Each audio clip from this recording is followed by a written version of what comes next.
മീലോടുന്ന YouTube ചാനലിലേക്ക് എല്ലാവർക്കും സ്വാഗതം. ഞാൻ നിങ്ങളുടെ സ്വന്തം ബെൻസി.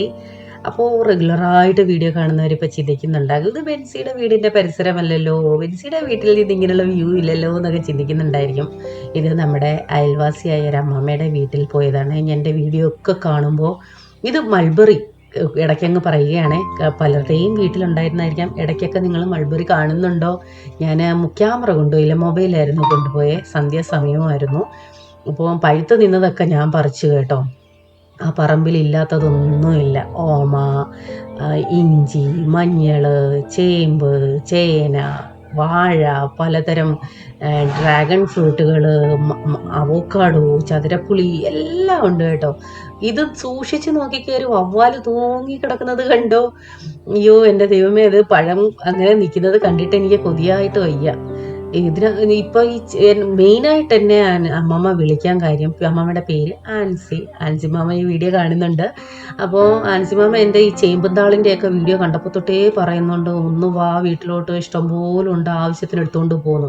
ഇത് ഡ്രാഗൺ ഫ്രൂട്ടാണ് കേട്ടോ. ഡ്രാഗൺ ഫ്രൂട്ട് ഇപ്പോൾ ഒരുമാതിരിപ്പെട്ട നമ്മുടെ നാട്ടിലുള്ളവർക്കും സുപരിചിതമാണ്. പ്രത്യേകിച്ച് ഡെങ്കു വരുമ്പോൾ നമ്മുടെ കൗണ്ട് കൂട്ടാനായിട്ട് കഴിക്കുന്ന ഒരു ഫ്രൂട്ടാണ് ഈ ഡ്രാഗൺ ഫ്രൂട്ട് എന്ന് പറയുന്നത്. അപ്പോൾ ഇതിനകത്തുനിന്ന് കുറേ പറിച്ചിട്ടുണ്ടെന്ന് പറയുന്നു. കഴിഞ്ഞ വിളവെടുപ്പിന് നല്ലതുപോലെ കിട്ടി. ഫാമിൽ നിന്നും തൈ മേടിച്ച് നട്ടുപിടിപ്പിച്ചതാണിത്. അപ്പം എനിക്ക് അറിയത്തില്ലായിരുന്നു ഇവിടെ ഡ്രാഗൺ ഉണ്ടെന്ന് കേട്ടോ. ഇത് അവോക്കാഡോയാണ്. പിന്നെ എനിക്ക് കൊണ്ടുപോകാനായിട്ട് ഓമയ്ക്ക. അവ എപ്പോഴും പറയും, ഒന്ന് വീട്ടിലോട്ട് വാ, എന്തൊക്കെ വേണോ അതൊക്കെ എടുത്തുകൊണ്ട് പോകും. കാരണം ഞാൻ ചേമ്പുംതാളിൻ്റെ വീഡിയോ ആദ്യം ഇട്ടില്ല. ഞാൻ പറഞ്ഞില്ലേ, ട്രിവാൻഡ്രത്തുനിന്ന് ഞാൻ കൊണ്ടുവന്നതാണെന്ന് അന്ന് വീഡിയോയ്ക്ക് വേണ്ടിയല്ല, എനിക്ക് വീഡിയോ ചെയ്യാൻ വേണ്ടി തന്നു വിട്ടതാണ്. അപ്പോൾ അത് കണ്ടപ്പോൾ തൊട്ടേ പറയുന്നുണ്ട്, അയ്യോ അവിടെ വരെ പോയി എടുത്തോ, ഇവിടെ ഇഷ്ടം പോലെ ഉണ്ടോന്ന് വായോ എന്ന് പറഞ്ഞ് കുറേ നാളായിട്ട് വിളിക്കുന്നു. അങ്ങനെ ഒരു സായം സന്ധ്യയ്ക്ക് പോയ വ്യൂ ആണ് നിങ്ങൾ കണ്ടത്. അപ്പോൾ സന്ധ്യാസമയത്ത് സൂര്യൻ അസ്തമിക്കുന്ന കാഴ്ചകളാണ് ഞാൻ നിങ്ങളെ ആദ്യം കാണിച്ചത്.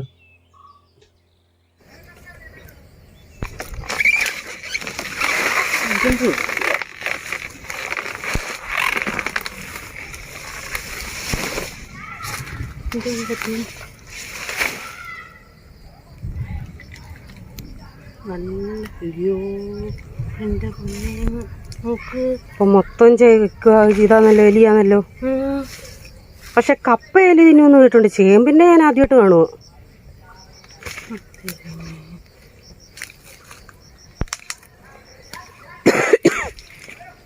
നല്ല ചേമ്പാണ് മക്കളിത്. കുണ്ടായിരുന്നു കേട്ടോ. ഈ കുണ്ടേ കൊണ്ടുചെന്ന് കുഴിച്ച് എവിടെങ്കിലും ഇച്ചിരി മണ്ണേ ഇച്ചിരി നല്ലോണം കാത്ത് നല്ല. പക്ഷെ ഇത് ഒത്തിരി മണ്ടയിലാ വെച്ചതല്ലേ? അന്ന് മക്കളെ, അതായത് ഞാൻ പറഞ്ഞ മണ്ടയിലായി പോയി.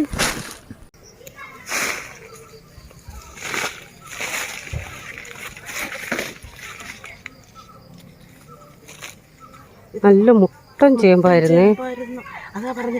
അപ്പോൾ എൻ്റെ ചട്ടിയിലാവാൻ വേണ്ടി കാത്തിരിക്കുന്ന സംഭവങ്ങളാണ് ഇതൊക്കെ. അപ്പോൾ ഞാൻ അവിടെ നിന്ന് പറയുമായിരുന്നു, എന്ത് നല്ല വ്യൂ ആണ് വീഡിയോ എടുക്കാനായിട്ട്. ഞങ്ങളുടെ അവിടെ ഇങ്ങനത്തുള്ള വ്യൂ ഒന്നും ഇല്ല. അന്നേരം ആൻസിമാമ പറഞ്ഞു, രാവിലെ വന്നൊന്ന് നോക്കണമെന്ന്, നല്ല ഭംഗിയാണെന്ന് അങ്ങോട്ട് നോക്കാൻ. കാരണം ഈ വീടിൻ്റെ ഓപ്പോസിറ്റ് സൈഡാണ് ഇവിടെ മുട്ടറമല. ജോസാൻ്റെ ഒരു വീഡിയോ ഇട്ടിട്ടുണ്ട്, ജോസാൻ്റെ മെഫിനും കൂടെ പോയിട്ട് മുട്ടറമലയെന്നൊരു വീഡിയോ ഇട്ടിട്ടുണ്ട്. ഇവിടെ അടുത്തുള്ള ഒരു പ്ലേസാണ് ഈ മുട്ടറമലയെന്ന് പറയുന്നത്. ഇപ്പോൾ സമയം എന്തായെന്നറിയാമോ? രാത്രി 12:30. ആൻസിമമ്മയുടെ ഇവിടുന്ന് വന്നതും ലേറ്റായിട്ടാണ്. അപ്പം ഞാൻ കൊണ്ടുവന്ന സാധനങ്ങളൊക്കെ കാണിക്കാം. ഓൾറെഡി നിങ്ങൾ കുറച്ചൊക്കെ കണ്ടല്ലോ, കാണിക്കാം. അതിനുശേഷം വന്നു കഴിഞ്ഞിട്ട് കുറച്ച് വേറെ കാര്യങ്ങൾ ചെയ്യാനുണ്ടായിരുന്നു. അതിനുശേഷം 1-2 പേരെടുത്ത് സംസാരിക്കണമായിരുന്നു. അങ്ങനെ സംസാരിച്ചിരുന്നു. 1-2 ദിവസമായിട്ട് കുറേ ഫോൺ കോൾസ് വരുന്നുണ്ട്. എനിക്ക് നന്നായിട്ട് സംസാരിക്കാൻ പറ്റിയിട്ടില്ല. എങ്കിലും ഇനിയും 1-2 പേരെ വിളിക്കാനുണ്ട്. അതിനെ നാളെ വിളിക്കാമെന്ന് വെച്ചു. അപ്പോൾ കൊണ്ടുവന്ന സാധനങ്ങളൊക്കെ ഞാനൊന്ന് എടുത്ത് വെക്കട്ടെ. നിങ്ങൾ ചിന്തിക്കും, എൻ്റെ ദൈവമേ, ഇതെല്ലാം കൂടെ എന്തോ ചെയ്യും, എത്ര ദിവസം എടുക്കും? എന്തായാലും എന്ത് റെസിപ്പി ഇട്ടാലും, പുതിയ വെറൈറ്റി റെസിപ്പികൾ ട്രൈ ചെയ്യുന്നുവെങ്കിലും എല്ലാം നിങ്ങളെ കാണിച്ചുകൊണ്ടേ ചെയ്യത്തുള്ളൂ. എല്ലാത്തിൻ്റെയും റെസിപ്പികൾ വരുന്നുണ്ട്. എന്തായാലും ഞാൻ സാധനങ്ങളൊക്കെ ഒന്ന് എടുത്ത് വെക്കട്ടെ. ഇതിപ്പോൾ തന്നെ ചെത്തണേന്നും പറഞ്ഞ് തന്നു വിട്ടതാ. ഇരുട്ടാ കൈയൊക്കെ കറുത്തിരിക്കുന്നു. അതുകൊണ്ട് ഇത് നന്നായിട്ട് പഴുത്തതാ. രാത്രി 12 മണിയാ. 12:30. ഇത് ഫ്രെയിമിൽ വരുന്നുണ്ടോ ചേമ്പൊക്കെ? ഇത് ഫ്രെയിമിൽ വരുന്നുണ്ടോ? കറക്റ്റ് വരുന്നുണ്ട്.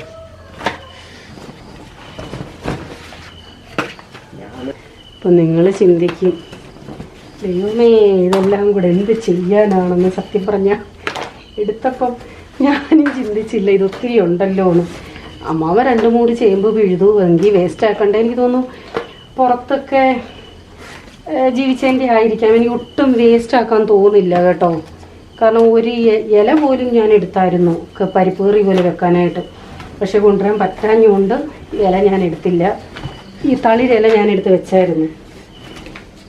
അപ്പോൾ നമ്മൾ ഇതൊക്കെ അന്യായ വില കൊടുത്തല്ലേ പുറത്തുനിന്ന് മേടിച്ചിട്ടുള്ളത്. അതിൻ്റെയൊക്കെ ആയിരിക്കാം. എനിക്ക് ഒട്ടും വേസ്റ്റ് ആക്കാൻ തോന്നില്ല. കാരണം ഈ വീഡിയോ ആണെങ്കിലും കേരളത്തിന് പുറത്തുള്ളവർ കാണുന്നവർക്ക് അതിൻ്റെ വില മനസ്സിലാവും.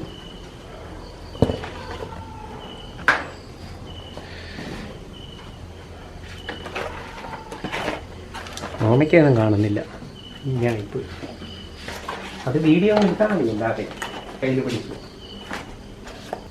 അപ്പോൾ ഇനി കുറേ ദിവസത്തേക്ക് നമ്മുടെ കറികൾ, തോരന് എല്ലാം ഇതൊക്കെയായിരിക്കും. വെടിക്കുരട്ടി, അവിയൽ. ഇത് വെച്ച് എന്തൊക്കെയാണെന്നറിയാവോ?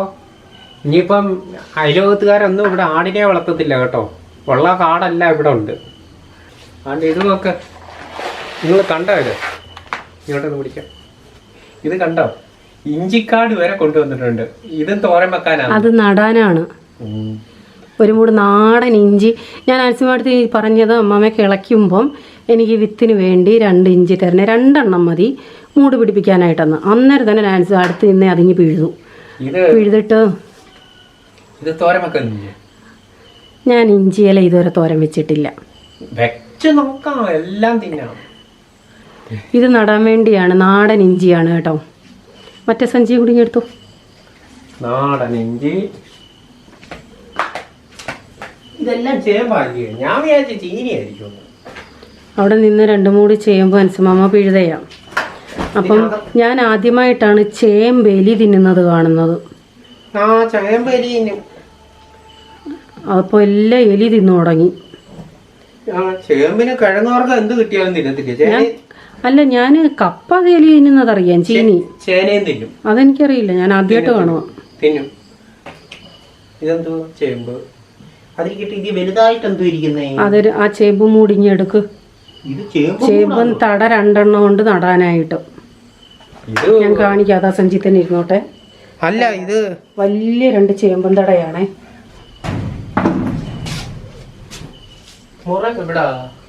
പെതുക്കെ പെതുക്കെ പെതുക്കെ അതിന്റെ കണ്ണൊടിഞ്ഞു പോകരുത്. സൂക്ഷിച്ചു. ഓഹോ, അതെനിക്ക് ചേമ്പും താളിന് വേണ്ടി അൻസുമാമ തന്നെ നട്ടിടുന്നുണ്ട്. നല്ല ചേമ്പും കുണ്ടയാ. ഇവിടെ ചേമ്പും കുണ്ടയെന്ന് പറയും കേട്ടോ. വലിയ ചേമ്പും കുണ്ടയാണ്.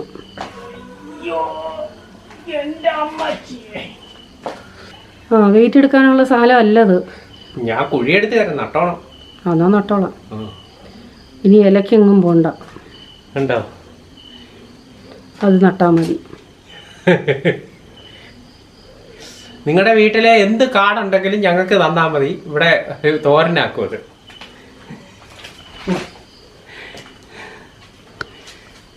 വെണ്ട നടാനായിട്ട്. ഉണക്ക വെണ്ടയ്ക്ക.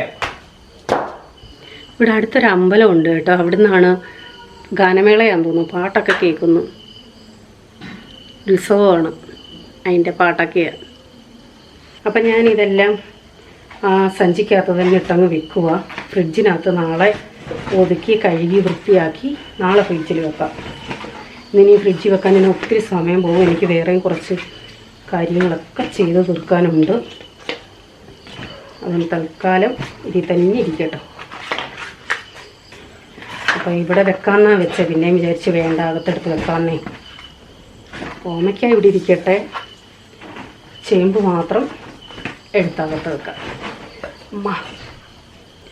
അപ്പം ഞാൻ പറഞ്ഞില്ലേ, ഒരു പക്ഷേ നാട്ടിലുള്ളവർക്കൊന്നും ഇതൊന്നും അത്ര വലിയ കാര്യമായിട്ട് തോന്നത്തില്ല കേട്ടോ. കേരളത്തിന് പുറത്തുള്ളവർക്ക് തീർച്ചയായിട്ടും ഇതിൻ്റെയൊക്കെ വില അറിയാം. എനിക്കാണെ വർഷങ്ങൾക്ക് ശേഷമാണ് ചേമ്പുംതാൾ ഞാൻ കഴിക്കുന്നത് തന്നെ. അവിടെ ഇതൊന്നും കിട്ടത്തില്ല. ബോംബെയിൽ ചേമ്പുംതാളൊന്നും ഞാൻ ഇതുവരെയും കണ്ടിട്ടില്ല. ഓമയ്ക്ക കിട്ടുമായിരുന്നു, ഇതൊന്നും ഇതുവരെയും കണ്ടിട്ടില്ല. അപ്പോൾ ഞാൻ വല്ല ഇല പോലും കളയുന്നത് എനിക്ക് ഭയങ്കര വിഷമമായിരുന്നു. ഇതിൻ്റെ ഈ ചേമ്പിൻ്റെ ഇലകൾ ഇഷ്ടം പോലെ ഉണ്ടായിരുന്നു. ഞാൻ 2-3 എണ്ണം എടുത്തു, പക്ഷേ കൊണ്ടുവരാൻ പറ്റാതായിപ്പോയി സഞ്ചിക്കകത്ത്. പാലക്ക് കറി വെക്കുന്നതാണൊക്കെ പരിപ്പിനകത്ത് ചേമ്പിൻ്റെ താളിട്ട് ഇലയിട്ട് കറി വെക്കാൻ നല്ലതാണ്. പരിപ്പ് കറിയുടെ പാലക്ക് കറിയുടെ കൂട്ടും. പക്ഷെ കൊണ്ടുവരാൻ പറ്റാതായിപ്പോയി. അതെനിക്കൊരു വിഷം അത്രയും കളഞ്ഞല്ലോ എന്ന്. അപ്പോൾ ഇന്ന് രാത്രി ഇപ്പോൾ ഒരു 12:45 കാണും. ഇന്നത്തെ ഡ്യൂട്ടി ഇവിടെ നിർത്തുന്നു. നാളെ കാണാം. നമുക്ക് ചേമ്പിൻ താളിൻ്റെ പുതിയ റെസിപ്പിയുമായിട്ട് കാണാം. ഓക്കെ. അപ്പോൾ രാത്രി സുഖമായിട്ടൊക്കെ കിടന്നുറങ്ങി. പിറ്റേന്ന് രാവിലെ എണീറ്റു. ഇന്നത്തെ ഉച്ചക്കത്തെ ഞങ്ങൾക്ക് ഊണിന് വേണ്ടി ഞാൻ തീർച്ചയായിട്ടും ചേമ്പിൻ താളുണ്ടെങ്കിൽ അത് തന്നെ ആയിരിക്കുമല്ലോ. അപ്പോൾ അതിൻ്റെ റെസിപ്പിയാണ് ഞാൻ കാണിക്കുന്നത്.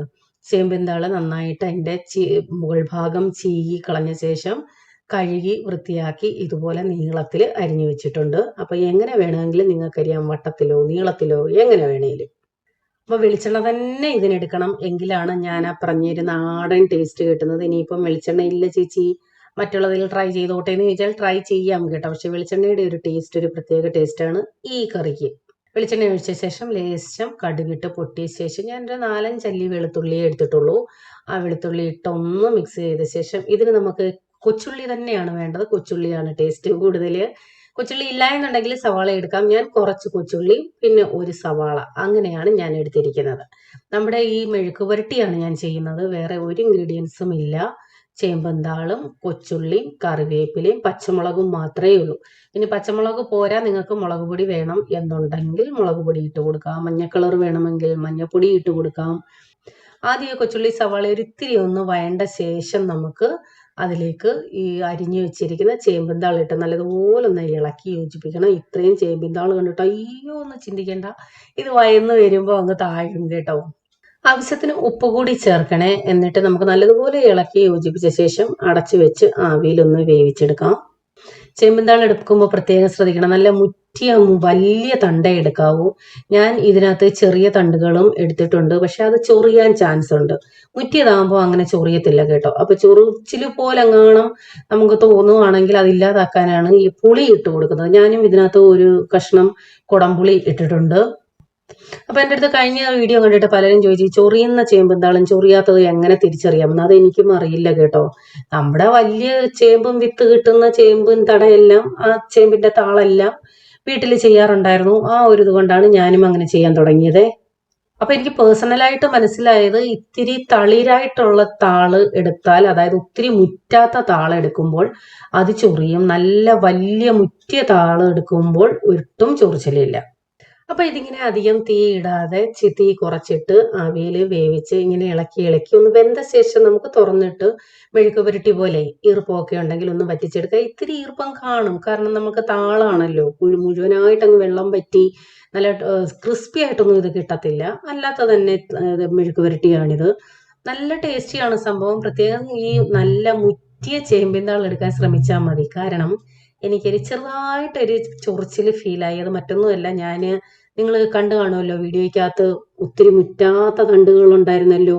അപ്പം അത് വെച്ചിരുന്നാല് പെട്ടെന്ന് കേടാകുമെന്ന് പറഞ്ഞ് അതാണ് ആദ്യം ഞാൻ മെഴുക്ക് പുരട്ടാനായിട്ട് എടുത്തത്. മുറ്റിയതൊക്കെ ഫ്രിഡ്ജിൽ ഇരിപ്പുണ്ട്. മറ്റേത് ഇളം താള് വെച്ചിരുന്നാൽ കേടായി പോകാൻ ചാൻസ് ഉണ്ട്. അങ്ങനെ എടുത്തതാണ്. ഭയങ്കര ചൊറിച്ചിലൊന്നും ഇല്ലായിരുന്നു, നമുക്ക് കഴിക്കാൻ പറ്റും, നല്ല ടേസ്റ്റിയാണ്. അത് ഞാൻ എടുത്തു പറയാൻ കാര്യം, ഇത്തിരിയെങ്കിലും ചൊറിച്ചിലുണ്ടെങ്കിൽ കഴിക്കാൻ ബുദ്ധിമുട്ടായിട്ടുള്ളവരെ ഉദ്ദേശിച്ചാണ് ഞാൻ ഈ എടുത്തെടുത്ത് പറയുന്നത്. അല്ലാതെ വലിയ പ്രോബ്ലം ഒന്നും ഇല്ലായിരുന്നു. അപ്പം ചേമ്പ് എപ്പം താള് വെച്ചാലും ചൊറിയുന്നതാണോ അല്ലയോ എന്ന് നമുക്കറിയില്ല. അതിനു വേണ്ടിയാണ് അതിനകത്ത് ഈ കുടംപുളി ചേർക്കുന്നത്. അപ്പൊ നിങ്ങൾക്ക് എത്രയും പരുവം വേണോ അങ്ങനെ നല്ലതായിട്ട് വേവിച്ച് നല്ല രീതിയിൽ മെഴുക്ക് പുരട്ടി പോലെ എടുക്കാൻ. കണ്ടോ, ഇപ്പം നല്ല ടേസ്റ്റാണ് സംഭവം കേട്ടോ, ഈ വെളിച്ചെണ്ണയിൽ ചെയ്യുന്നത് കൊണ്ട്. ഇതെന്റെ മൂത്ത ചേച്ചിയുടെ റെസിപ്പിയാണേ. കാരണം ഞാൻ ബോംബെയിൽ നിന്ന് വന്ന സമയത്ത് തന്നെ ഈ ഒരു റെസിപ്പി പറഞ്ഞ് ഇതിനകത്ത് വേണമെന്നുണ്ടെങ്കിൽ നമുക്ക് കഴിഞ്ഞ വീഡിയോ കണ്ടിട്ടേ എനിക്കൊരു മെസ്സേജ് വന്നായിരുന്നു. നെത്തോലി ഇട്ടിട്ട് ഞാൻ ആ ചെയ്ത രീതിയിൽ, അതായത് ഞാൻ മീൻ കറി വെക്കുന്ന അതേ രീതിയിലൊരു ചേമ്പിൻതാളിന്റെ ചെയ്തില്ലായിരുന്നോ. അപ്പൊ അതിനകത്ത് പറഞ്ഞായിരുന്നു നെത്തോലി ഇടാം, കൊച്ചു മീനുകൾ ഇടാം. ഇതിനകത്ത് വേണമെങ്കിലും നമുക്ക് ഉണക്ക കൊഞ്ചുണ്ടെങ്കിൽ അതിടാം. അതല്ല പച്ചമീൻ ഇട്ട് ഇതുപോലെ തോരൻ പോലെ വെക്കണമെങ്കിൽ അങ്ങനെയും വെക്കാം. അപ്പൊ ഇതെന്ന് പറയുന്നത് തേങ്ങയില്ലാത്ത ഒരു മെഴുക്ക് പുരട്ടി, അത്രേ ഉദ്ദേശിച്ചുള്ളൂ. അപ്പൊ നമ്മുടെ താള് മെഴുക്ക് പുരട്ടി റെഡി ആയിട്ടുണ്ട്. ഇന്ന് താള് മെഴുക്ക് പുരട്ടിക്ക് കോമ്പിനേഷൻ ആയിട്ട് മുട്ട പൊരിച്ചതാണേ. അപ്പൊ ചിലരെങ്കിലും ഒക്കെ ചിന്തിക്കുന്നുണ്ടായിരിക്കും ഒരു വ്ളോഗൊക്കെ ചെയ്യുമല്ലേ, ഒരു വീഡിയോ ഒക്കെ ചെയ്യുമല്ലേ, ചിക്കനോ മട്ടനോ നല്ല നല്ല വലിയ മീനോ ഒക്കെ വെച്ച് കറി വെച്ച് വീഡിയോ ഇട്ടുകൂടെയെന്ന്. എൻ്റെ വീട്ടിൽ ഡെയിലി എന്താണോ കഴിക്കുന്നത്, ഞങ്ങൾ എന്താണോ കഴിക്കുന്നത് അത് വീഡിയോ ആയിട്ട് ഇടുന്നു എന്ന് മാത്രമേ ഉള്ളൂ കേട്ടോ. അല്ലാതെ സ്പെഷ്യലായിട്ട് വീഡിയോയ്ക്ക് വേണ്ടി ഞാൻ നേരത്തെയും പറഞ്ഞിട്ടുണ്ടല്ലോ, അങ്ങനെ പ്രത്യേകിച്ചൊന്നും ചെയ്യാറില്ല. പിന്നെ കുറേ ദിവസം കൂടിയിരിക്കുമ്പോൾ നിങ്ങൾക്ക് നല്ല റെസിപ്പി എന്തെങ്കിലും തരണമല്ലോ, അപ്പോൾ ഇടയ്ക്ക് നല്ല വെറൈറ്റി റെസിപ്പികളൊക്കെ ഇടും. അപ്പൊ ആദ്യമായിട്ട് കാണുന്ന ആരെങ്കിലും ഉണ്ടെങ്കിൽ അവർക്ക് വേണ്ടിയാണ് ഞാൻ പറഞ്ഞത്. എന്നും നമ്മുടെ വ്ളോഗിങ്ങിനെ തട്ടിക്കൂട്ടല്ല, ഇടയ്ക്കൊക്കെ നല്ല വെറൈറ്റി റെസിപ്പികൾ. കഴിഞ്ഞ ദിവസം അടുപ്പിച്ച് 3 ദിവസം ഒരു വെജ് ബിരിയാണി ആയിരുന്നു, പിന്നെ ഒരു ഫിഷ് ചില്ലി, അതുപോലെ വെജിറ്റബിൾ റൈസ് ഇട്ടു, സൂപ്പർ സംഭവമായിരുന്നു. പിന്നെ ഒരു ചിക്കൻ പുലാവ്, ചിക്കൻ ഇത്തിരി ഫ്രൈ ചെയ്തിട്ട്, മൂന്നും ഒന്നിനൊന്നും മെച്ചമായിട്ടുള്ള റെസിപ്പികളാണ് 3 എണ്ണം. അപ്പോൾ അതൊക്കെ ഒന്ന് ട്രൈ ചെയ്ത് നോക്കണേ. ഫിഷ് ചില്ലിയും റൈസും ട്രൈ ചെയ്ത് ഒത്തിരി പേര് എനിക്ക് മെസ്സേജ് ഇട്ടു കേട്ടോ. അപ്പൊ മുട്ട പൊരിക്കാനായിട്ട് ഞാൻ വേറെ ഒന്നുമേ ഇട്ടിട്ടില്ല. മുട്ടയും സവാളയും ഉപ്പും മാത്രമേ ഉള്ളൂ. പച്ചമുളക് ഇട്ട് എങ്ങാനും ജോസാന് കടിക്കാൻ കിട്ടിയാൽ പിന്നെ എൻ്റെ കാര്യം പോക്കാണ്. അതുകൊണ്ട് ഞാൻ മുട്ട പൊരിക്കുന്നതിനകത്ത് പച്ചമുളക് ചേർക്കാറില്ല. ചിലപ്പോൾ ഇത്തിരി കുരുമുളക് പൊടി ചേർക്കാറുണ്ട്. കൊച്ചിലെ അമ്മ മുട്ട പൊരിക്കുമ്പോൾ ഇതിനകത്ത് തേങ്ങയും തിരുമ്മി ഇടും. എനിക്ക് തോന്നുന്നു അത് പക്ഷേ അംഗസംഖ്യ കൂടുതലുണ്ടല്ലോ, അപ്പൊ എല്ലാവർക്കും കൂടി പീസാക്കി തികയ്ക്കണ്ടേ, അതിനു വേണ്ടിയുള്ള ഒരു ടെക്നിക്കായിട്ടാണ് എനിക്ക് തോന്നുന്നത് കേട്ടോ. അല്ലാതെ മുട്ട മാത്രമായിട്ടിട്ടാണ് സാധാരണ എല്ലാവരും പൊരിക്കാറുള്ളത്. പക്ഷെ അങ്ങനെ ചെയ്യുമ്പോൾ ഒരു പ്രത്യേക ടേസ്റ്റുമുണ്ട്. അതായത് മുട്ടയും തേങ്ങ ചിരകിയത്, സവാളയുള്ളി, പച്ചമുളക്, ഉപ്പ് ഇതെല്ലാം കൂടി മിക്സ് ചെയ്ത ശേഷം ചിലപ്പോൾ ഇച്ചിരി കറിവേപ്പില ഇടാറുണ്ട്. അങ്ങനെയാണ് അമ്മ മുട്ട പൊരിക്കുന്നത്. ഒരു 2 മുട്ട എടുക്കുമ്പോൾ നല്ലതുപോലെ 4 പേർക്ക് 5 പേർക്കൊക്കെ വീതിക്കാൻ കാണും കേട്ടോ. അത്രയ്ക്കും വേണ്ടി കാണും മുട്ട പൊരിച്ചത്. അപ്പൊ ഉച്ചയ്ക്ക് ചോറ്, നമ്മുടെ മെഴുക്ക് പുരട്ടി, മുട്ട പൊരിച്ചത്, തൈര്, പിന്നെ ഞാനൊരു മുളക് വറുത്തതും എടുത്തിട്ടുണ്ട്. അച്ചാറുണ്ടായിരുന്നു പക്ഷെ എടുത്തില്ല. മീൻ ഫ്രിഡ്ജിൽ ഇരിപ്പുണ്ട് കേട്ടോ. മീൻ ഫ്രൈ ചെയ്യണമെങ്കിൽ മീൻ ഇരിപ്പുണ്ട്, മീൻ കറി വെക്കണമെങ്കിൽ ആ മീനും ഇരിപ്പുണ്ട്, ചിക്കനും ഇരിപ്പുണ്ട്. പക്ഷെ ഇന്ന് ഇങ്ങനെ പോട്ടെ എന്ന് വിചാരിച്ചു. അപ്പൊ ഇതൊക്കെയാണ് ഞങ്ങളുടെ ഇന്നത്തെ വിശേഷങ്ങൾ. വീഡിയോ എല്ലാവർക്കും ഇഷ്ടപ്പെട്ടോ എന്നറിയില്ല. എന്തായാലും കമന്റ് ഇടാൻ മറക്കരുതേ. വീണ്ടും പുതിയ വീഡിയോയുമായി വരാം. Till then bye. God bless you.